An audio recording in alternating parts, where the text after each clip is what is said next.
아멘. 네, 오늘은 마태복음 강해 말씀 왕의 복음 시리즈 설교 제목을 같이 한번 읽어볼까요? 기도 참 어렵다. 그냥 하면 안 돼요. 참 어렵다. 여러분 어떻습니까? 기도가 어렵습니까? 쉽습니까? 진짜요? 네.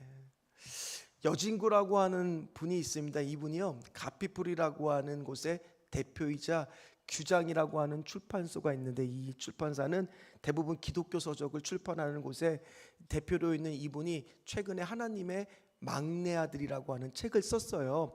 실제로 이분이 가족 가운데 5남매 중에 막내래요.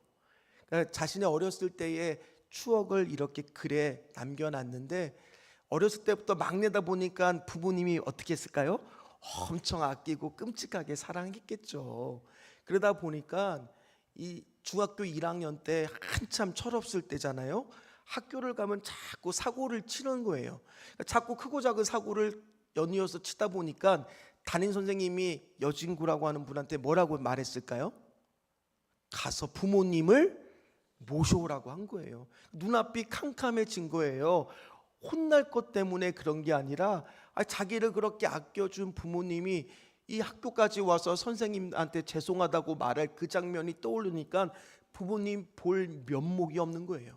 그러니까 학교가 끝나자마자 집 근처에 동네에 가는데 집에 들어갈 용기가 없는 거예요. 그러니까 계속 동네를 몇 바퀴를 돌면서 시간을 보냈는데 마음을 먹었어요. 가출해야 되겠다. 그리고 보이는 버스를 탄 거예요. 근데 그 버스를 타고 맨 뒷자리에 앉아갖고 창밖에 넘어 있는 풍경을 보는데 뭐 풍경이 눈에 들어왔겠습니까? 그렇게 멍하니 타고 또 종점에서 가고 또 버스를 타고 또 가고 그렇게 왔다 갔다를 몇 번 하다 보니까 어느덧 날이 어둑어둑해진 겁니다. 그리고 이제 막차 버스를 탁 타고 내리는데 주머니를 보니까 버스비를 내고 나니까 돈이 없는 거예요. 근데 그 당시에는 통금 시간이 있었다고 합니다. 방범대원들이 12시가 되면은 이제 통금을 막는 그런 시간이 있었다고 합니다. 그래서 눈앞에 뭐가 보이냐, 우이산이라고 하는 산이 보였던 거예요. 이분이 그곳으로 냅다 도망을 간 거예요.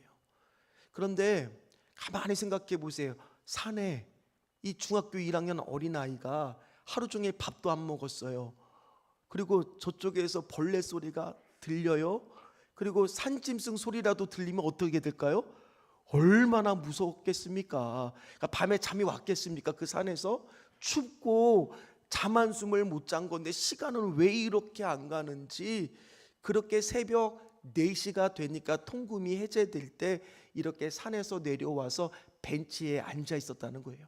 그러니까 멍하니 또 벤치에 앉아 있다 보니까 등산객들이 왔다 갔다 하는 것들을 보기만 하고 있었던 거예요. 그리고 또 날이 어두워진 겁니다. 하루 종일 밥도 안 먹었어요. 그러면서 씻지도 못했어요. 중간중간에 눈물도 났습니다. 그 꼴이 딱 어떤 꼴이냐? 영락 없는 거지꼴인 거예요. 어떻게 하면 좋을까 고심을 한 끝에 다시 산에 가서 밤을 지새우려고 하니까 너무 무서웠대요. 겁이 나고. 그래서 주머니를 막 뒤져보니까 20원이 있는 거예요. 그걸 갖고 공중전화 박스로 달려갑니다. 그래서 공중전화를 놓고 자기 집에 전화를 하니까 아버지의 다급한 목소리가 수화기 너머로 들리는 거예요. 여보세요. 한동안 말이 없는 거예요. 그리고 나서는 아버지의 목소리를 듣자마자 이분이 왈칵 눈물을 쏟은 거예요. 그러니까 이제 침묵할 때 딱 아버지가 안 거죠. 물어봅니다. 친구냐? 너 거기 어디냐? 그러니까 이제 대답을 한 거죠. 6번 버스 종점이에요. 너 거기 꼼짝 말고 서 있어. 가만히 있어. 내가 금방 달려갈게. 그리고 이제 기다리고 있는데 아버지가 오실 때까지 한 30분 정도를 기다렸대요. 그런데 어떻게 생각을 했느냐? 이제 아버지가 오면 어떻게 할까? 나를 싸대기를 때리지는 않을까? 등짝을 그냥 세게 때리지는 않을까? 온갖 걱정을 하는데 저쪽에서 이제 밤에 택시 한 대가 올라오더라는 거예요. 그곳에 부모님이 내립니다. 자, 어떻게 하는가? 이 맞을 것 같아서 몸을 이렇게 움츠리고 있는데 오자마자 마치 누가복음 15장에 탕자가 돌아왔을 때 아버지가 아는 것처럼 와락 아들을 안 거예요. 그리고 정말 그 겉옷을 벗어서 춥고 떨고 있고 배고파하는 아들을 덮어주고, 그리고 눈물을 흘리고 있으니까 거친 아버지의 손으로 그 눈물을 닦아주더라는 거예요. 그러면서 아이의 볼을 만지니까 볼이 차가운 거예요. 그 아버지가 볼로 막 비벼줬어요. 그리고 이제 부모님하고 같이 택시를 타고 돌아오는데 아버지의 품에 푹 안겨서 이 여진구라고 하는 분은 이렇게 누워 있는데 갑자기 따뜻한 뭐가 뚝뚝 떨어지더래요. 보니까 뭐냐? 아버지의 눈물이었던 거예요. 아버지가 아들을 안고 눈물을 흘리면서 기도를 하는데 계속 그 말만 외치더래요. 감사합니다. 감사합니다. 감사합니다. 그 여진구 씨는 그때의 기억을 잊지를 못하고 그때의 그 기도를 잊지를 못해서 이제 나의 신앙생활 가운데 아버지의 그 모습을 붙잡고 다시는 내가 그러지 말아야 되겠다고 다짐했다라고 합니다. 사랑하는 성도 여러분, 여러분들도 신앙생활 하다 보면은 기도에 대한 추억들이 한 가지는 다 있으실 거예요.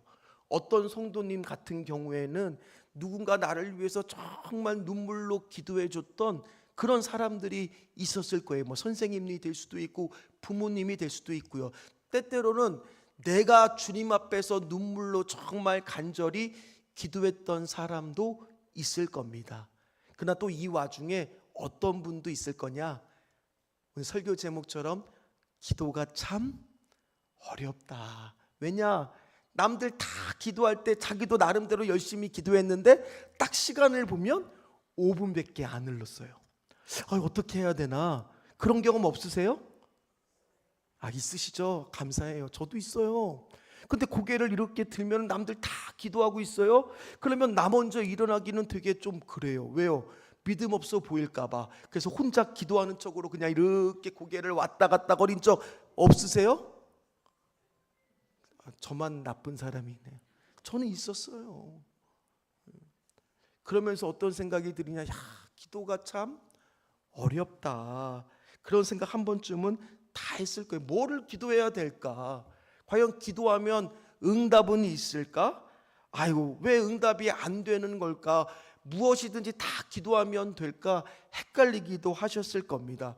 오늘 말씀을 보니까 뭐라고 나오고 있습니다. 우리 너무나 잘 아는 말씀이잖아요. 구하라, 찾으라, 두드리라. 반드시 구하면은 뭐라고 말씀하세요? 주실 거라고 말하지 않습니까? 찾으면 찾을 거라고 말씀하시지 않습니까? 두드리면 열릴 거라고 말씀하시지 않습니까? 그럼에도 불구하고 이거는 왠지 나하고 해당되지 않는 먼 말씀처럼 느껴지는 분이 이 가운데 있을지도 모른다라는 거예요.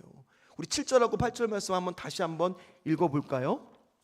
구하라 그리하면 너에게 주실 것이요 찾으라 그리하면 찾아낼 것이요 문을 두드리라 그리하면 너에게 열릴 것이니 구하는 이마다 받을 것이요 찾는 이는 찾아낼 것이요 두드리는 이에게는 열릴 것이니라. 아멘. 자, 오늘 말씀은 명령형이에요. 그런데 이것을 시제를 현재형으로 썼다 그래서 이게 무슨 말이냐? 계속이에요. 그러니까 계속 두드려라, 계속 구해라, 계속 찾으라는 말씀이에요. 포기하지 말고 인내를 가지고 계속 구하고 찾고 두드리라는 거예요. 그러면 이렇게 계속 기도만 하면, 계속 구하고 찾고 두드리면 하나님이 응답되기 때문에, 응답해 주시기 때문에 계속 구하고 찾고 기도하라는 말씀일까? 지금 오늘 말씀은요, 기도를 하게끔 하는 말씀일까요? 기도를 하지 못하게 하는 말씀일까요? 기도를 하게끔 하는 말씀이에요. 그러니까 오늘 이 말씀은 뭐냐? 일단은 먼저 입을 열어 구하는 것부터 시작하라는 거예요. 그게 오늘 아버지의 마음이라는 겁니다. 성경을 보면 사람들은 위기에 처했을 때 입을 벌려서 부르짖기 시작했습니다. 모세 앞에 홍해가 가로막았습니다. 그때 모세는 왜 이러느냐, 하나님 앞에 따지거나 어떤 설명과 상황을 이야기하는 게 아니라 주여 좀 우리를 살려달라고 입을 벌려 부르짖었습니다. 엘리야는 기도할 때 너무나 간절한 마음으로 고개를 양 무릎 사이에 넣고 부르짖으면서 하나님 앞에 기도를 했습니다. 여리고성의 눈먼 바디메오는 예수님이 지나갈 때 다윗의 자손 예수여 나를 좀 불쌍히 여겨주십시오. 사람들이 시끄럽다고 가로막는데도 불구하고 그는 일단 입을 열어 부르짖었어요. 예수님은 어떻습니까? 겟세마네 동산에서 기도하셨을 때 피가 마치 땀이 피가 보이는 것처럼 주님 앞에서 하나님 앞에서 부르짖어 했던 것이 바로 뭐냐? 기도라는 거예요. 기도는 일단 뭐를 벌려야 돼요? 입을 벌려야 돼요. 구하지 않을 거면 왜 기도를 합니까? 도와달라고 못할 거면 신앙생활을 하는 의미가 뭐가 있겠습니까? 우리가 기도한다는 것은요, 지금 우리에게 하나님의 도움이 필요합니다. 하나님이 우리를 도와주셔야 됩니다. 하나님의 기적과 응답이 필요하다라는 거예요. 그래서 오늘 우리는 기도를 통해서 한 줄기의 소망을 붙잡는 거예요. 그래서 오늘 성경은요, 이 병행구적인 누가복음 11장에는 예수님은 이런 비유를 듭니다. 어떤 가정에 밤늦게 손님이 찾아온 거예요. 밤늦게 손님이 지금 같으면 미리 전화를 하면 음식이나 뭐라 준비를 할 텐데 갑작스럽게 찾아오다 보니까 집에 마침 먹을 것이 다 떨어진 겁니다.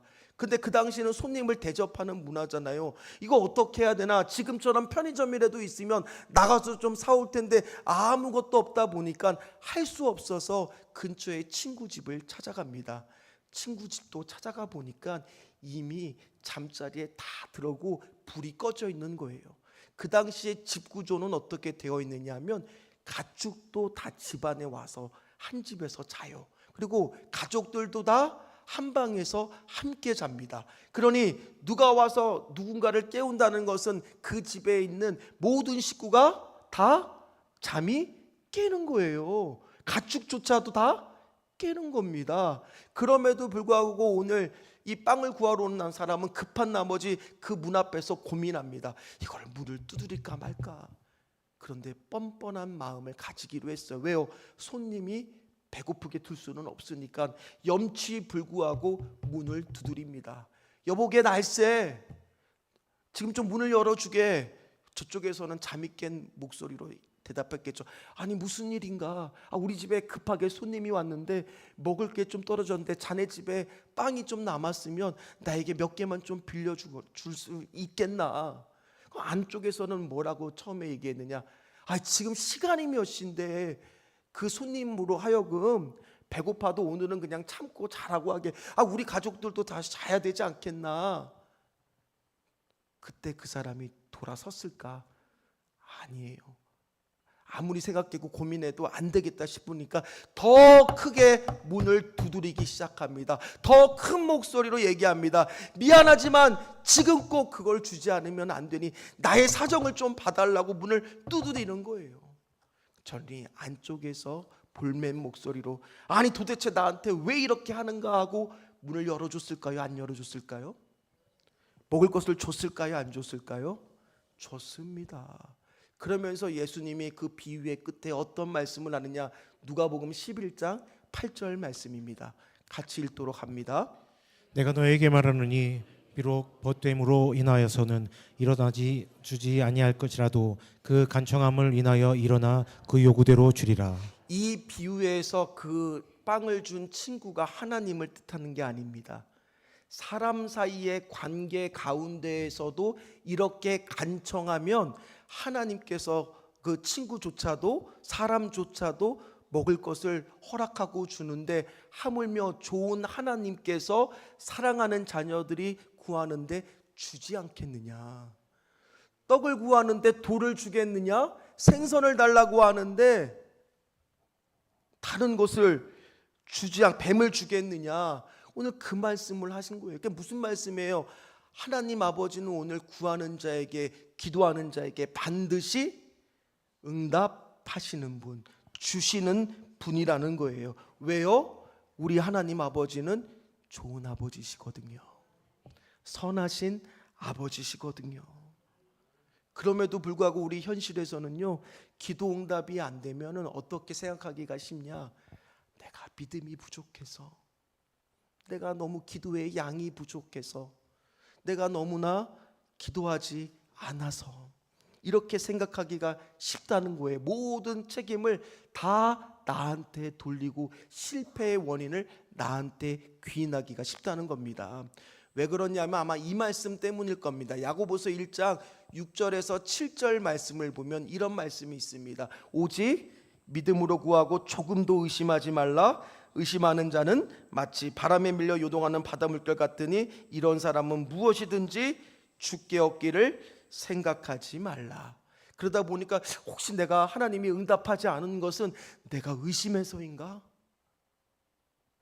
그렇게 생각하기가 딱 쉽다는 거예요. 근데 여러분 한번 가만히 생각해 보세요. 내가 진짜 지금 목숨이 경각에 달려있는 위급한 순간에 하나님 앞에 부르짖어 기도할 때 그 가운데 의심하는 사람이 몇이나 되겠습니까? 내가 정말 죽기 살기로 주님 하나님 앞에 기도하고 있는데 의심하면서 기도하는 사람이 몇 명이나 있겠어요? 다들 간절한 마음으로 기도하지 않을까요? 그렇다면 도대체 이것은 무슨 말씀인가? 타이밍의 문제인가? 하나님의 때가 안 돼서인가? 한 가정이 있습니다. 이 가정은 어릴 때부터 꿈을 꿨어요. 어떤 꿈을 꿨느냐? 내가 선교를 하는 사람이 되어야 되겠다. 그 꿈은 그들이 성장하면서도 계속 되었습니다. 의심하지 않았어요. 물론 잠깐의 방황의 과정은 거쳤지만은 사역자가 되면서도 그 마음은 더 간절해졌습니다. 그렇게 열심히 사역을 했습니다. 이제는 좀 나갈 때가 되지 않았나? 근데 그때 뭐가 오느냐? 코로나가 온 거예요. 또 한 번 꿈이 꺾입니다. 그리고 또 코로나가 이제 지나고 나니까 이제는 하나님의 때가 됐나? 그런데 10년 동안 가깝게 사역했던 교회에서 갑자기 파송이 취소가 됩니다. 어떤 마음이 들었을까요? 내가 기도했는데도 불구하고 어떻게 이런 결과가 올까? 좌절감이 들었을 겁니다. 낙심했을 겁니다. 근데 그 가정은 그거를 뭘로 바꿨느냐? 다시 하나님 앞에서 처음부터 말씀을 보면서 기도하기 시작했어요. 혹시나 내가 어떻게 잘못된 부분을 찾는기보다는 말씀을 붙들고 기도해야 되니까 그렇게 말씀을 붙들고 기도하다 보니까 어떤 마음이 드냐? 어디든지 나를 불러주면 내가 무급이라도 그곳에 가서 제일 밑바닥부터 다시 사역을 시작하겠다라는 마음을 먹으면서 어떤 말씀을 받았느냐? 시편 90편을 받았어요. 시편 90편은요, 시편에 있는 모든 말씀 중에 유일하게 모세가 기록한 기도문이에요. 거기에서 이런 말씀이 나와 있습니다. 모세가 어떻게 기도했는지 보십시오. 시편 90편 3절 말씀을 보니까 주께서 사람을 티끌로 돌아가게 하시고 말씀하시기를 너희 인생들아 돌아가라 하셨사오니. 모세가 어떤 사람인지 여러분들 다 아시잖아요. 엄청난 위대한 선지자입니다. 리더입니다.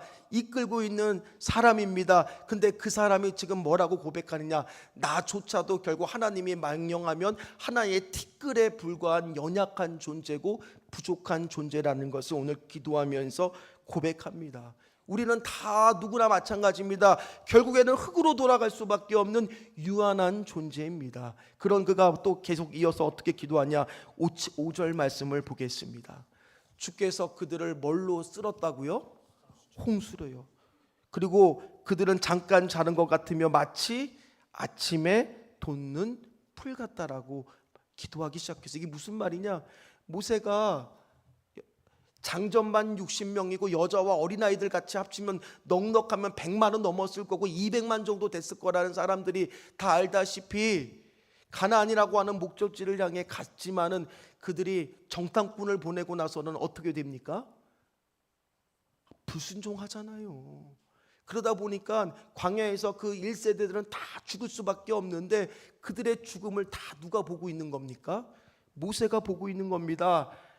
그 사람들이 다 죽는 거를 성경학자들이 추측컨대 하루에 장례식만 68명을 치렀을 거라는 거예요. 수십 명, 어쩌면 수백 명의 장례식을 치르면서 어떤 마음이 가졌느냐? 우리 인생이 그렇구나. 홍수처럼 쓸려가는구나. 우리 죽음이 그렇구나. 아침에 돋는 풀 하나에 불과한 게 우리의 인생이구나, 우리의 죄 때문에 이런 일이 왔다라고 생각했어요. 그러면서 어떤 것을 기도할 수밖에 없느냐, 13절을 기도할 수밖에 없었던 거예요. 같이 말씀 읽겠습니다. 이거는 여호와여 돌아오소서. 언제까지니까 주의 종도를 불쌍히 여기소서. 뭐를 기도했어요? 주여, 오늘 아침에도 하나님 아버지, 나를 인도하는 구름이 피어오릅니까?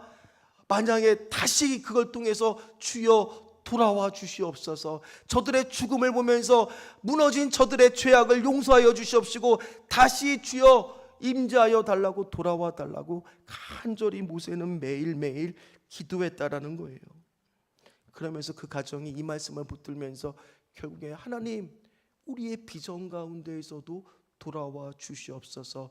그러면서 그들이 붙든 말씀이 모세의 그 90편의 17절 말씀이에요. 17절 말씀 한번 같이 읽어보도록 하겠습니다.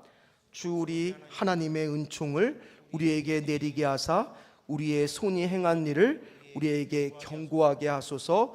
우리의 손이 행한 일을 경고하게 하소서. 절박한 마음으로 이 가정이 붙든 말씀은 하나님, 다시 우리 가정에 돌아와, 우리의 기도 제목에 돌아와 우리의 손이 그로 하여금 경고할 수 있도록 도와달라고 간절히 기도한 가정이 바로 누구냐? 그 가정이 한 교회를 만납니다. 그 교회가 바로 신전주 교회예요. 그래서 그 가정이 누군지 아세요?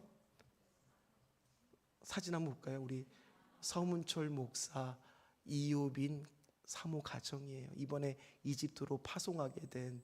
그래서 이 가정이, 선교사들은 본명을 쓰지 않고 이제 선교사 활동할 때는 이름을 예명을 씁니다. 그래서 서문철 목사가 이름을 뭐라고 바꿨느냐, 선교사 할 때는 서문 모세, 그리고 우리 이효빈 사모는 이에녹, 주님하고 동행하겠다고 이렇게 하기로 결단을 한 거예요.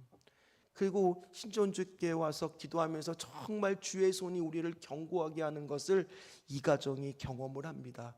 알게 모르게 우리 성도님들이 미리 이 가정이 파송된 것을 알고 헌금을 몇 가정이 미리 드린 것을 제가 보았어요. 또 이번 주 토요일에는 뭐를 해요?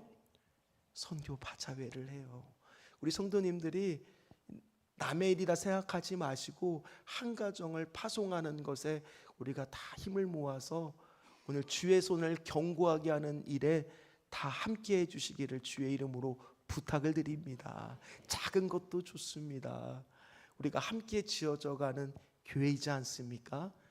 그 가정은 그 말씀을 붙들면서 하나님이 다시 우리 손을 경고하게 한다라는 것을 경험했어요. 그러면서 뭐를 고백했느냐? 하나님은 기도하는 순간 응답을 하시는 분이구나. 응답을 하시는 분이구나. 하나님의 선하심을 의심해서는 안 되는구나. 신실하신 하나님이 우리의 오늘 작은 신음조차도 다 듣고 계시는구나. 그럼에도 불구하고 기도가 땅에 떨어지지 않을 거라는 것을 알매도 불구하고 우리는 왜 자꾸 그런 마음이 생길까? 기도가 왜 응답되지 않는 것 같을까? 말씀을 찾아보다 보니까 다니엘의 기도가 떠올랐어요. 다니엘이 10장에 보면요, 기도를 합니다. 무려 세일에 3주, 그러니까 21일 동안에 포도주도 금하고 좋은 쾌락과 모든 것을 멈추고 금식을 하면서 이 나라와 민족을 위해서 기도하기 시작합니다. 민족의 죄를 고백하면서 하나님께 긍휼을 요청합니다. 주여, 우리의 죄를 좀 용서하여 주시옵소서. 그런데 다니엘이 기도 과정에 놀라운 말씀을 듣게 됩니다. 어떤 말씀이냐? 다니엘 10장 12절 말씀 같이 읽어보도록 하겠습니다. 그가 내게 이르되 다니엘아, 두려워하지 말라. 내가 깨달으려 하여 내 하나님 앞에 스스로 겸비하게 하기로 결심했던 첫날부터 내 말이 응답받았으므로 내가 내 말로 말미암아 왔느니라. 기도를 시작한 첫날부터 다니엘의 기도는 이미 뭐 했다고요? 응답을 받았다고요. 응답을 이미 받았다고요. 그런데 왜 우리가 모르는지 그 이유가요, 13절에 나와요. 13절 말씀에 보니까 그런데 바사 왕국의 군주가 21일 동안 나를 뭐 했대요? 막았대요. 그럼 여러분들의 기도하는 순간 여러분들의 기도를 하지 못하게 영적 세력의 전쟁이 일어나는 거예요. 계속적으로 기도하지 못하도록 맞는 영적 존재가 여러분들을 힘들게 하는 거예요. 그러면 그런 기준으로 오늘 말씀을 보니까요, 어떻게 된 걸 알겠느냐? 오늘 말씀은 기도 응답은 이미 됐다는 거예요. 중요한 것은 뭐냐? 그 기도 응답을 끝까지 포기하지 않고 붙들고 기도하는지 여부가 중요하다는 거예요. 그래서 오늘 계속이라는 말을 말씀하신 거더라고요. 그리고 오늘 말씀의 결론에 11절 말씀을 보니까 다르게 느껴졌습니다. 한번 여러분 11절 말씀 같이 읽겠습니다. 너희가 악한 자라도 좋은 것으로 자식에게 줄 알거든 하물며 하늘에 계신 너희 아버지께서 구하는 자에게 좋은 것으로 주시지 않겠느냐. 좋은 것을 주신대. 우리가 구하는 것을 주시는 게 아니라 하나님 아버지는 좋은 아버지세요. 선한 하나님이세요. 그래서 우리에게 좋은 것을 주시는데 이게 누가복음에는 성령이라고 나옵니다. 특별히 성령을 왜 주고자 하느냐? 성령은 우리를 어떻게 하게 만드느냐? 좋으신 아버지를 아빠 아버지라고 부르게 만드세요. 그러니까 오늘 우리에게 가장 좋은 것은 바로 뭐냐? 이미 응답하시는 아버지가 얼마나 좋은 아버지신지, 얼마나 우리에게 선한 아버지라는 것을 경험하게 하신다는 거예요.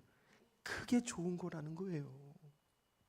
그리고 나서 오늘 이어서 12절처럼 말씀하십니다. 우리 12절 말씀은 같이 읽어보도록 하겠습니다.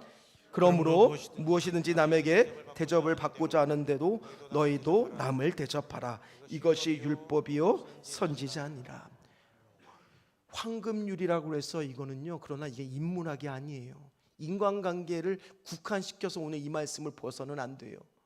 지금 기도에 대한 본문을 통해서 성령님을 알게 한다잖아요. 그럼 이게 무슨 말씀이냐?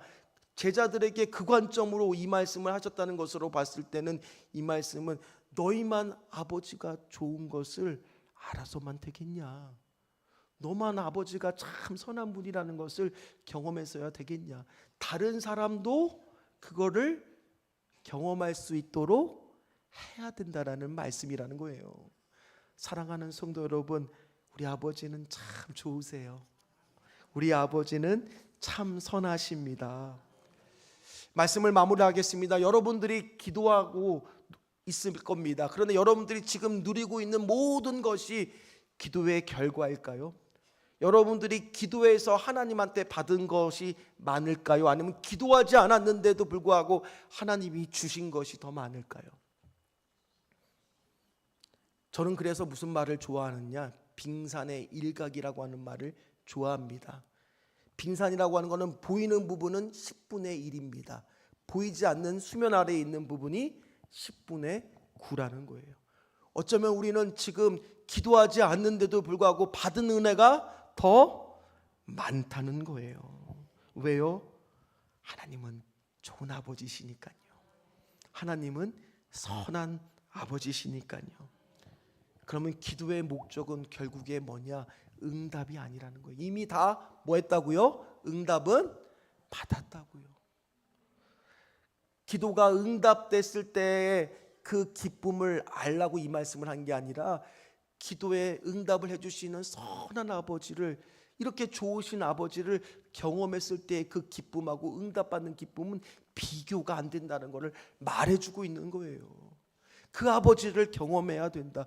그게 기도의 목적이라는 거예요. 우리 하나님이 얼마나 좋은 아버지신지, 얼마나 선한 아버지신지를 경험하게 하는 것이 기도라는 거예요. 하나님이 진짜 내 말을 듣고 계시는구나.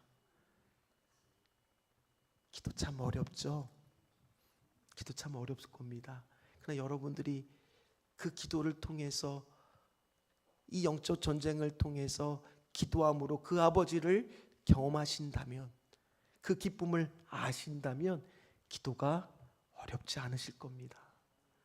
꼭 기도하시는 저와 여러분들 다 되시기를, 끝까지 포기하지 않으시기를 주의 이름으로 축원합니다. 축원합니다.